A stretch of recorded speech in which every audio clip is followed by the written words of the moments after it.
Hello बच्चों। हिंदी सीखने और सिखाने की प्रक्रिया में आ, आज हम लोग पढ़ेंगे आपकी पाठ्य पुस्तक अभिव्यक्ति और माध्यम से पाठ 4।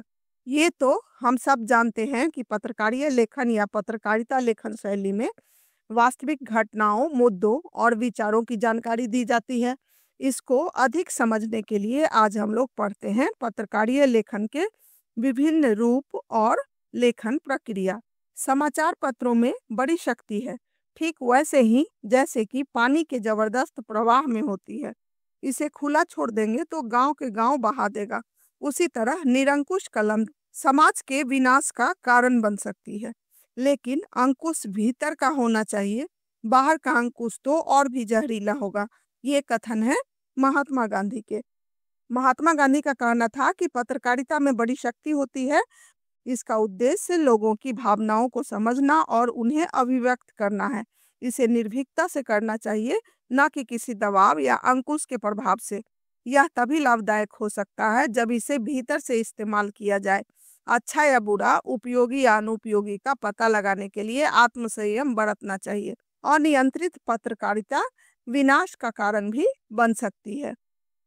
पत्रकारीय लेखन को समझने के लिए हमें समझना होगा पत्रकारीय लेखन क्या है, समाचार कैसे लिखा जाता है, समाचार लेखन और छाहकार क्या होते हैं, फीचर क्या है, फीचर कैसे लिखा जाता है, विशेष रिपोर्ट कैसे लिखें, विचार परक लेख, टिप्पणियां और संपादकीय। ठीक है, तो हम लोग पाठ में एक एक करके आगे बढ़ते हैं। एक नजर में एक अच्छा पत्रकार या लेखक बनने के लिए विभिन्न जनसंचार माध्यमों में लिखने की अलग अलग शैलियों से परिचित होना जरूरी है। अखबारों या पत्रिकाओं में समाचार, फीचर, विशेष रिपोर्ट, लेख और टिप्पणियां प्रकाशित होती है। इन सबको लिखने की अलग अलग पद्धति है जिसका ध्यान रखा जाना चाहिए। समाचार लेखन में उल्टा पिरामिड शैली का उपयोग किया जाता है। समाचार लिखते हुए छाहकारों का ध्यान रखना जरूरी है। फीचर लेखन में उल्टा पिरामिड के बजाय फीचर की शुरुआत कहीं से भी हो सकती है, जबकि विशेष रिपोर्ट के लेखन में तथ्यों की खोज और विश्लेषण पर जोर दिया जाता है। समाचार पत्रों में विचार परक लेखन के तहत लेख, टिप्पणियों और संपादकीय लेखन में भी विचारों और विश्लेषण पर जोर होता है। तो अलग अलग जनसंचार माध्यमों में लिखने की शैली भी अलग अलग होती है, जिसको हम लोग आगे विस्तार पूर्वक पढ़ेंगे। अच्छे लेखक के लिए ध्यान रखने योग्य बातें क्या क्या है, ध्यान से सुनना है। छोटे वाक्य लिखें, जटिल वाक्य की तुलना में सरल वाक्य संरचना को वरीयता दें। आम बोलचाल की भाषा और शब्दों का इस्तेमाल करें। गैर जरूरी शब्दों के इस्तेमाल से बचें। शब्दों को उनके वास्तविक अर्थ समझकर ही प्रयोग करें। अच्छा लिखने के लिए अच्छा पढ़ना भी जरूरी है। जाने माने लेखकों की रचनाएं ध्यान से पढ़िए। लेखन में विविधता लाने के लिए छोटे वाक्यों के साथ साथ कुछ मध्यम आकार के और कुछ बड़े वाक्यों का प्रयोग कर सकते हैं। इसके साथ साथ मुहावरों और लोकोक्तियों के प्रयोग से लेखन में रंग भरने की कोशिश करें। अपने लिखे को दोबारा जरूर पढ़िए और अशुद्धियों के साथ साथ गैर जरूरी चीजों को हटाने में संकोच मत करिए। लेखन में कसावट बहुत जरूरी है। लिखते हुए यह ध्यान रखिए कि आपका उद्देश्य अपनी भावनाओं, विचारों और तथ्यों को व्यक्त करना है, न कि दूसरे को प्रभावित करना। एक अच्छे लेखक को पूरी दुनिया से लेकर अपने आसपास घटने वाली घटनाओं, समाज और पर्यावरण पर गहरी निगाह रखनी चाहिए और उन्हें इस तरह से देखना चाहिए कि वे अपने लेखन के लिए उससे विचार बिंदु निकाल सकें। एक अच्छे लेखक में तथ्यों को जुटाने और किसी विषय पर बारीकी से विचार करने का धैर्य होना चाहिए। तो इन सब बातों का ख्याल पत्रकारिता लेखन में रखना जरूरी होता है। आमतौर पर हर नए लेखक की अखबारों में लिखने और छपने की इच्छा होती है। यह बहुत स्वाभाविक है, लेकिन अखबारों के लिए लेखन आसान भी है और मुश्किल भी। आसान इसलिए कि अगर आप पत्रकारीय लेखन के विभिन्न रूपों और उनकी लेखन प्रक्रिया की बारीकियों से परिचित हैं, तो अखबारों के लिए लिखना बहुत सहज और आसान है। लेकिन अगर आप पत्रकारीय लेखन की प्रक्रिया और उसके तौर तरीकों से वाकिफ न हो, तो आसान दिखने वाला लेखन खासा मुश्किल और पसीना छुड़ाने वाला साबित हो सकता है। नए लेखक को पत्रकारीय लेखन के विभिन्न रूप या तौर तरीकों को समझना बहुत जरूरी होता है, नहीं तो पत्रकारिता लेखन उनके लिए बहुत ही मुश्किल काम होता है। सबसे पहले यह समझना जरूरी होगा कि पत्रकारीय लेखन क्या है। तो हम लोग आगे समझते हैं कि पत्रकारीय लेखन क्या है। पत्रकारीय लेखन की दुनिया में आने की कोशिश करने वाले हर नए लेखक के लिए सबसे पहले यह समझना बहुत जरूरी है कि पत्रकारीय लेखन क्या है, समाज में उसकी भूमिका क्या है और वह अपनी इस भूमिका को कैसे पूरा करता है। दरअसल अखबार पाठकों को सूचना देने, जागरूक और शिक्षित बनाने और उनका मनोरंजन करने का दायित्व निभाते हैं। लोकतांत्रिक समाजों में वे एक पहरेदार, शिक्षक और जनमत निर्माता के तौर पर बहुत महत्वपूर्ण भूमिका अदा करते हैं। अपने पाठकों के लिए वे बाहरी दुनिया में खुलने वाली ऐसी खिड़की है जिसके जरिए असंख्य पाठक हर रोज सुबह देश दुनिया और अपने पास पड़ोस की घटनाओं, समस्याओं, मुद्दों और विचारों से अवगत होते हैं। लोकतांत्रिक समाज अर्थात यहाँ सभी नागरिकों को बोलने की स्वतंत्रता है, अभिव्यक्ति की आजादी है। इसमें समाचार पत्र का काम एक पहरेदार, शिक्षक और जनमत निर्माता के रूप में महत्वपूर्ण हो जाता है, क्योंकि इसके द्वारा यहाँ के असंख्य नागरिक देश दुनिया की अनेक घटनाओं और विचारों से अवगत होते हैं। लोगों को जागरूक और शिक्षित बनाने के साथ साथ मनोरंजन करना भी पत्रकारिता लेखन की कसौटी होती है। अखबार या अन्य समाचार माध्यमों में काम करने वाले पत्रकार अपने पाठकों, दर्शकों और श्रोताओं तक सूचनाएं पहुंचाने के लिए लेखन के विभिन्न रूपों का इस्तेमाल करते हैं।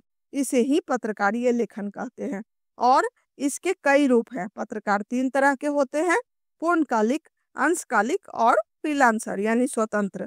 पूर्णकालिक पत्रकार किसी समाचार संगठन में काम करने वाला नियमित वेतनभोगी कर्मचारी होता है, जबकि अंशकालिक पत्रकार, जिसको स्ट्रिंगर भी बोलते हैं, किसी समाचार संगठन के लिए एक निश्चित मानदेय पर काम करने वाला पत्रकार है।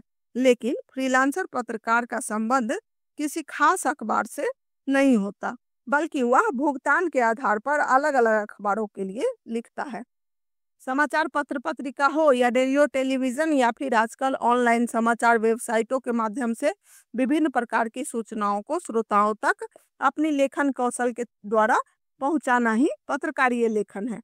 यह तीन प्रकार के होते हैं: पहला, पूर्वकालिक अर्थात नियमित वेतन प्राप्त करने वाले; अंशकालिक अर्थात कुछ समय के लिए निश्चित मानदेय पर काम करने वाले; और फ्रीलांसर पत्रकार, जो कहीं कार्य सीमा में बंधे नहीं होते, वे मांग और जरूरत के अनुसार काम करते हैं।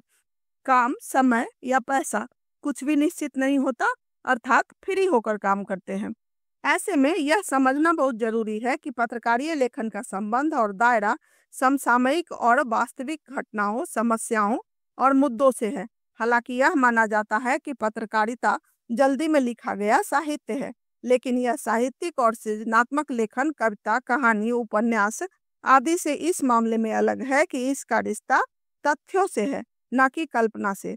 दूसरे, पत्रकारीय लेखन साहित्यिक सृजनात्मक लेखन से इस मामले में भी अलग है कि यह अनिवार्य रूप से तात्कालिकता और अपने पाठकों की रुचियों और जरूरतों को ध्यान में रखकर किया जाने वाला लेखन है, जबकि साहित्यिक रचनात्मक लेखन में लेखक को काफी छूट होती है। साहित्यिक लेखन से पत्रकारिता लेखन बिल्कुल अलग है, क्योंकि पत्रकारिता लेखन समाचारों, तथ्यों पर आधारित होती है, जबकि साहित्य लेखन कल्पना पर आधारित होती है।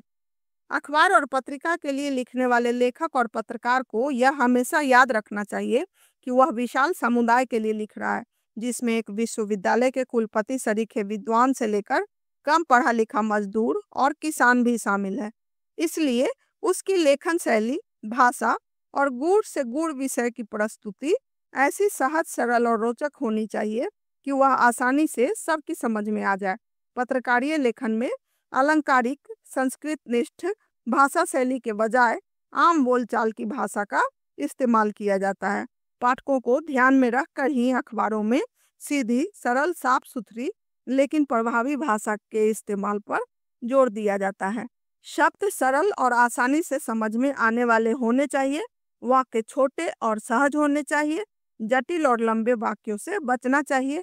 भाषा को प्रभावी बनाने के लिए गैर जरूरी विशेषणों, जार्गन्स यानी कि ऐसी शब्दावली जिससे बहुत कम पाठक परिचित होते हैं, और क्लीशे यानी एक ही शब्द या वाक्य का रिपीटेशन नहीं होना चाहिए, दोहराव नहीं होना चाहिए, तो इन सब का प्रयोग नहीं करना चाहिए।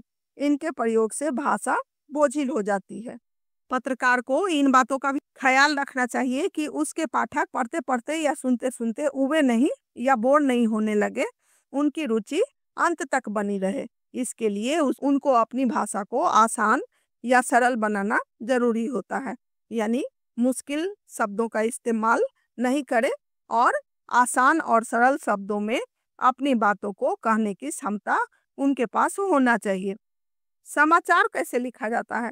पत्रकारीय लेखन का सबसे जाना पहचाना रूप समाचार लेखन है। आमतौर पर अखबारों में समाचार पूर्णकालिक और अंशकालिक पत्रकार लिखते हैं, जिन्हें संवाददाता या रिपोर्टर भी कहते हैं। गतिविधि: अपनी पसंद के किसी भी अखबार में से 5 समाचार चुनिए और उन्हें ध्यान से पढ़िए। इनमें से कितने समाचार उल्टा पिरामिड शैली में लिखे गए हैं? क्या आपको लगता है कि इन समाचारों में सूचनाएं घटते हुए महत्व क्रम में दी गई हैं? हर समाचार में कितने पैराग्राफ हैं? क्या आपको लगता है कि पैराग्राफ की संख्या कम या अधिक है? क्या आप उस समाचार से गैर जरूरी लाइनों या पैराग्राफ निकाल सकते हैं?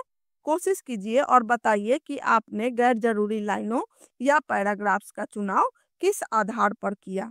ये आपको करने के लिए है समाचार को ध्यान से पढ़ने या सुनने, उसका गहन अध्ययन करने, काट छांट करने और जोड़ने से ही दिमाग सक्रिय रूप से कार्य संपादन क्षमता को बढ़ावा देती है और कार्य की उत्कृष्टता को बढ़ाती है। लेकिन समाचार लिखे कैसे जाते हैं? क्या समाचार लेखन की कोई विशेष शैली होती है? इस प्रश्न का उत्तर जानने के लिए जरूरी है कि अपनी पसंद के किसी भी अखबार में छपने वाली खबरों को ध्यान से पढ़िए। क्या आपको ऐसा लगता है कि उसमें छपी अधिकांश खबरें एक खास शैली में लिखी गई है? आपने बिल्कुल ठीक पहचाना। अखबारों में प्रकाशित अधिकांश समाचार एक खास शैली में लिखे जाते हैं। इन समाचारों में किसी भी घटना, समस्या या विचार के सबसे महत्वपूर्ण तथ्य, सूचना या जानकारी को सबसे पहले पैराग्राफ में लिखा जाता है। उसके बाद के पैराग्राफ में उससे कम महत्वपूर्ण सूचना या तथ्य की जानकारी दी जाती है। यह प्रक्रिया तब तक जारी रहती है जब तक समाचार खत्म नहीं हो जाता। यहाँ देख रहे हो, ये है सीधा पिरामिड और उल्टा पिरामिड। तो कथा कहानी लिखी जाती है सीधा पिरामिड शैली में और समाचार लिखे जाते हैं उल्टा पिरामिड शैली में। इसको आगे समझेंगे हम लोग कि उल्टा पिरामिड शैली होता क्या है। पिछले अध्याय में हमने समाचार लिखने की शैली के बारे में बताया है। जैसा कि आपको पता है कि इसे समाचार लेखन की उल्टा पिरामिड शैली या इन्वर्टेड पिरामिड स्टाइल के नाम से जाना जाता है। यह समाचार लेखन की सबसे लोकप्रिय, उपयोगी और बुनियादी शैली है। यह शैली कहानी या कथा लेखन की शैली से ठीक उल्टी है, जिसमें क्लाइमेक्स बिल्कुल आखिर में आता है। इसे उल्टा पिरामिड इसलिए कहा जाता है क्योंकि इसमें सबसे महत्वपूर्ण तथ्य या सूचना यानी क्लाइमेक्स पिरामिड के सबसे निचले हिस्से में नहीं होती, बल्कि इस शैली में पिरामिड को उलट दिया जाता है। कथा कहानी में क्लाइमेक्स अर्थात महत्वपूर्ण भाग या रोमांचित करने वाले तथ्य अंत में आते हैं, जबकि समाचार लेखन में सबसे महत्वपूर्ण हिस्सा पहले आते हैं और घटते क्रम में समापन होता है। इसलिए इसे उल्टा पिरामिड शैली कहा जाता है। यहाँ देख रहे हो, उल्टा पिरामिड शैली दिया हुआ है। जो समाचार का ढांचा है, इंट्रो या मुखड़ा पहले होता है, उसके बाद बॉडी होती है और फिर समापन होता है। समाचार का इंट्रो या मुखड़ा सबसे महत्वपूर्ण भाग होता है, उसके बाद बॉडी और फिर अंत में समापन होता है। हालांकि इस शैली का प्रयोग 19वीं सदी के मध्य से ही शुरू हो गया था, लेकिन उसका विकास अमेरिका में गृह युद्ध के दौरान हुआ। उस समय संवाददाताओं को अपनी खबरें टेलीग्राफ संदेशों के जरिए भेजनी पड़ती थी, जिसकी सेवाएं महंगी, अनियमित और दुर्लभ थीं। कई बार तकनीकी कारणों से सेवा ठप हो जाती थी, इसलिए संवाददाताओं को किसी घटना की खबर कहानी की तरह विस्तार से लिखने के बजाय संक्षेप में देनी होती थी। इस तरह उल्टा पिरामिड शैली का विकास हुआ। धीरे धीरे लेखन और संपादन की सुविधा के कारण यह शैली समाचार लेखन की मानक शैली या स्टैंडर्ड शैली बन गई। पहले टेलीग्राफ या तार यंत्र, जिसमें विद्युत संकेतों द्वारा संकेत भेजा जाता था, महंगा होने के कारण कम से कम शब्दों का इस्तेमाल किया जाता था। इसीलिए सिर्फ महत्वपूर्ण जानकारी ही दी जाती थी। पर बाद में यह समाचार लेखन की मानक शैली बन गई, क्योंकि यही शैली सुविधाजनक और रोचकता को बनाए रखने के लिए उपयुक्त है। समाचार लेखन और 6 ककार। किसी समाचार को लिखते हुए मुख्यतः 6 सवालों का जवाब देने की कोशिश की जाती है। क्या हुआ, किसके साथ हुआ, कहाँ हुआ, कब हुआ, कैसे और क्यों हुआ। इस क्या, किसके या कौन, कहाँ, कब, क्यों और कैसे को 6 ककारों के रूप में जाना जाता है। किसी घटना, समस्या या विचार से संबंधित खबर लिखते हुए इन 6 ककारों को ही ध्यान में रखा जाता है। क्या, किसके या कौन, कहाँ, कब, क्यों और कैसे प्रश्न से ही किसी समस्या या विचार के सभी जानकारी मिल जाती है। चूंकि सभी प्रश्न क वर्ण से शुरू होते हैं, इसीलिए समाचार शैली में इसे 6 ककार के नाम से जाना जाता है। समाचार के मुखड़े या इंट्रो यानी पहले पैराग्राफ या शुरुआती 2-3 पंक्तियों में आमतौर पर 3 या 4 ककारों को आधार बनाकर खबर लिखी जाती है। ये 4 ककार हैं: क्या, कौन, कब और कहाँ। इसके बाद समाचार की बॉडी में और समापन के पहले बाकी 2 ककारों कैसे और क्यों का जवाब दिया जाता है। इस तरह 6 ककारों के आधार पर समाचार तैयार होता है। इसमें से पहले 4 ककार क्या, कौन, कब और कहाँ सूचनात्मक और तथ्यों पर आधारित होते हैं, जबकि बाकी 2 ककारों कैसे और क्यों में विवरणात्मक, व्याख्यात्मक और विश्लेषणात्मक पहलू पर जोर दिया जाता है। तो इन 6 ककारों में क्या, कौन, कब और कहाँ सूचना और तथ्यों के आधार पर वास्तविक रूप होते हैं। कैसे और क्यों में पत्रकार अपनी रचनात्मक क्षमता के अनुकूल व्याख्या या विश्लेषण करते हैं। अब अखबार में प्रकाशित एक समाचार पर गौर कीजिए। समाचार का शीर्षक है: मास्को में छत ढहने से 4 लोग मरे, 29 घायल। अब इसको ध्यान से देखो। समाचार का इंट्रो जिसमें क्या, कौन, कब और कहाँ का इस्तेमाल किया गया है। क्या मतलब 4 लोग मरे, 29 घायल। कौन, आम नागरिक। कब, गुरुवार की शाम। कहाँ, उत्तर पश्चिम मास्को का बाउमांस्की बाजार। उसके बाद समाचार की बॉडी में कैसे और क्यों का इस्तेमाल किया गया। कैसे, छत ढहने से आतंकवादी घटना नहीं। क्यों, छत पर बर्फ जमने से। और फिर अंत में समापन है जिसमें उद्धरण और स्रोत यानी कहां से आपने इस समाचार को प्राप्त किया। तो आपात मामलों के मंत्री, मास्को के मेयर और प्रत्यक्षदर्शी के अनुसार वो इसके स्रोत हैं आपात मामलों के मंत्री, मास्को के मेयर और प्रत्यक्षदर्शी। इसी के आधार पर आपने यह समाचार तैयार किया। तो इस प्रकार 6 ककारों को समझने के लिए यह उदाहरण दिया गया है। इसको समझकर आप अन्य समाचार का प्रारूप तैयार कर सकते हैं। उपरोक्त समाचार के पहले पैराग्राफ यानी मुखड़े में 4 ककारों क्या, कौन, कब और कहाँ के बाबत जानकारी दी गई है, जबकि उसके बाद के 3 पैराग्राफ में 2 अन्य ककारों कैसे और क्यों के जरिए दुर्घटना के कारणों पर रोशनी डाली गई है। अधिकांश समाचार इसी शैली में लिखे जाते हैं, लेकिन कभी-कभी अपने महत्व के कारण कैसे या क्यों भी समाचार के मुखड़े में आ सकते हैं। एक और बात ध्यान रखने की है कि समाचार में सूचना के स्रोत यानी जिससे जानकारी मिली है उसको भी अवश्य उद्धृत करना चाहिए। उसके बारे में जरूर बताना चाहिए कि यह समाचार हमें कहाँ से प्राप्त हुआ, जैसा कि आपने इस उदाहरण में भी देखा है। जैसे उपरोक्त समाचार पत्र में प्रत्यक्षदर्शियों और आपात मामलों के मंत्री को उद्धृत किया गया है। अब हम लोग समझते हैं कि फीचर क्या है। अखबारों में समाचारों के अलावा भी अन्य कई तरह का पत्रकारीय लेखन छपता है। इनमें फीचर प्रमुख है। समाचार और फीचर के बीच स्पष्ट अंतर होता है। फीचर एक सुव्यवस्थित, सृजनात्मक और आत्मनिष्ठ लेखन है जिसका उद्देश्य पाठकों को सूचना देने, शिक्षित करने के साथ मुख्य रूप से उनका मनोरंजन करना होता है। फीचर समाचार की तरह पाठकों को तात्कालिक घटनाक्रम से अवगत नहीं कराता। फीचर लेखन की शैली भी समाचार लेखन की शैली से अलग होती है। समाचार लेखन में वस्तुनिष्ठता और तथ्यों की शुद्धता पर जोर दिया जाता है, यानी समाचार लिखते हुए रिपोर्टर उसमें अपने विचार नहीं डाल सकता, जबकि फीचर में लेखक के पास अपनी राय या दृष्टिकोण और भावनाएं जाहिर करने का अवसर होता है। दूसरे, फीचर लेखन में उल्टा पिरामिड शैली का प्रयोग नहीं होता है, यानी फीचर लेखन का कोई एक तय ढांचा या फार्मूला नहीं होता। फीचर लेखन की शैली काफी हद तक कथात्मक शैली की तरह है।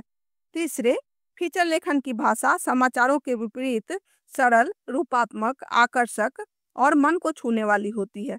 फीचर की भाषा में समाचारों की सपाट बयानी नहीं चलती, लेकिन इसका अर्थ यह नहीं है कि फीचर की भाषा और शैली को अलंकारिक और दुरूह बना दिया जाए। चौथे, फीचर में समाचारों की तरह शब्दों की कोई अधिकतम सीमा नहीं होती। फीचर आमतौर पर समाचार रिपोर्ट से बड़े होते हैं। अखबारों और पत्रिकाओं में 250 शब्द से लेकर 2000 शब्दों तक के फीचर छपते हैं। तो फीचर लेखन का उद्देश्य किसी भी घटना, चाहे वो आधुनिक हो या ऐतिहासिक हो, बारे में या किसी समस्या के बारे में अपने कौशल या क्षमता के अनुसार रुचिकर बनाकर जानकारी देना होता है। तो आप समझ ही गए होंगे कि फीचर लेखन भी समाचार लेखन का ही रूप है, पर यह बिल्कुल अलग है। इस लेखन में विषय पर गहराई से अध्ययन या रिसर्च किया जाता है, फिर विषय को पाठकों से परिचित किया जाता है। इसको लिखने में कोई विशेष मापदंड या उल्टा पिरामिड जैसी शैली का प्रयोग नहीं होता, परंतु इसकी भाषा सुंदर, कलात्मक और आसानी से समझने लायक होना जरूरी होता है। एक अच्छे और रोचक फीचर के साथ फोटो, रेखांकन, ग्राफिक्स आदि का होना जरूरी है। फीचर का विषय कुछ भी हो सकता है। हल्के फुल्के विषयों से लेकर गंभीर विषयों और मुद्दों पर भी फीचर लिखा जा सकता है। जैसे आप अपने स्कूल पर एक परिचयात्मक फीचर लिखने से लेकर उसके सालाना समारोह या अपनी शैक्षणिक यात्रा पर केंद्रित फीचर लिख सकते हैं। दरअसल फीचर एक तरह का ट्रीटमेंट है जो आमतौर पर विषय और मुद्दों की जरूरत के मुताबिक उसे प्रस्तुत करते हुए दिखाया जाता है। यही कारण है कि समाचार और फीचर अलग होने के बावजूद कुछ समाचारों को फीचर शैली में भी लिखा जाता है, लेकिन हर समाचार को फीचर शैली में नहीं लिखा जा सकता। फीचर शैली का इस्तेमाल हल्के फुल्के, नरम और मानवीय रुचि के समाचारों को लिखते हुए किया जाता है। फीचर चाहे जिस विषय पर भी हो, चाहे वह पाठकों को जानकारी दे रहा है या मनोरंजन कर रहा है, लेकिन उसमें एक गति होना चाहिए, लय होना चाहिए, ताकि पाठक उसको अधिक से अधिक समझ पाए और उसे निराशा का अनुभव भी ना हो। अब सवाल यह है कि फीचर कैसे लिखें। फीचर लिखते हुए कुछ बातों का ध्यान रखना बहुत जरूरी है। पहली बात यह है कि फीचर को सजीव बनाने के लिए उसमें उस विषय से जुड़े लोगों यानी पात्रों की मौजूदगी जरूरी है। दूसरे, कहानी को उनके जरिए कहने की कोशिश कीजिए, यानी पात्रों के माध्यम से उस विषय के विभिन्न पहलुओं को सामने ले आइए।